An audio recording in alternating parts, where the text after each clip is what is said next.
Here is, so let's turn for a moment to the other problem that we have, which is that the federal government, now we understand, states cannot print their own money. The federal government can.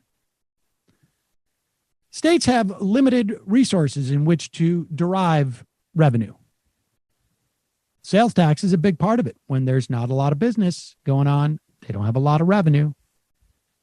We are seeing draconian cuts on the state level, city levels, schools, workers across the board, healthcare across the board.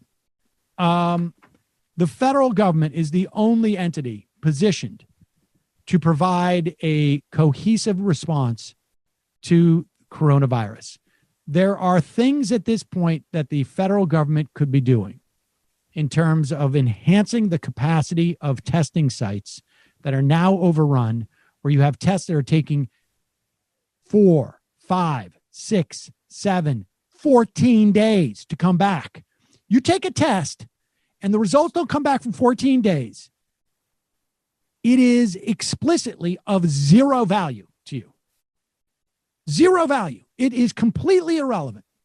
It is like saying, it's like having to go to the bathroom and having someone tell you, oh, well, you passed a public rest stop 700 miles back that way.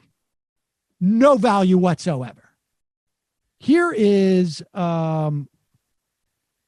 testing czar, and I think he's lost his title, testing czar. I think he was like, that title was rescinded, I don't know, like a month and a half ago, because they decided we're not going to do anything in terms of testing.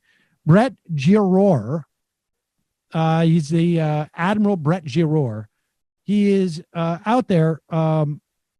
He's being asked why Donald Trump has not used the Defense Production Act to improve the testing turnaround. The administration has invoked the Defense Production Act. True. They have done so with to force swabs, to get N95 masks, to get ventilators. Accurate. Has the Trump administration, has the president invoked the DPA to get labs up to speed, lab hiring and lab equipment? And you don't even need to do the DPA to do that for federal labs. That's what I'm talking about. There seems to be this reluctance to push the president to do what he needs to do to get the testing up to speed. I know that he's under the misguided impression that more testing is bad and makes him look bad, which, as you know, is completely false. And I'm wondering if you and others are just afraid to do this because you don't want to upset him, afraid to ask him to do what he needs to do to invoke the DPA, to force the federal labs to get up to speed to where we need to be so that we can isolate the virus. As you know, when you say people who need a test can get a test, there's a huge percentage of people who have the coronavirus who are asymptomatic, and they, quote unquote, don't need to be tested according to this standard. But the point is, in order to identify and isolate the virus, it needs to be much more widespread, the testing, so we can see people who are carriers who don't have symptoms. That's the point. Are you afraid to bring this up to President Trump because it will upset him? So Jake, there's about 6 different things that you said in there, and let me unpack it a little bit. But let me start with the first premise. Everyone in the administration understands the importance of testing. Nobody in the task force is afraid to bring up anything either to the vice president or the president.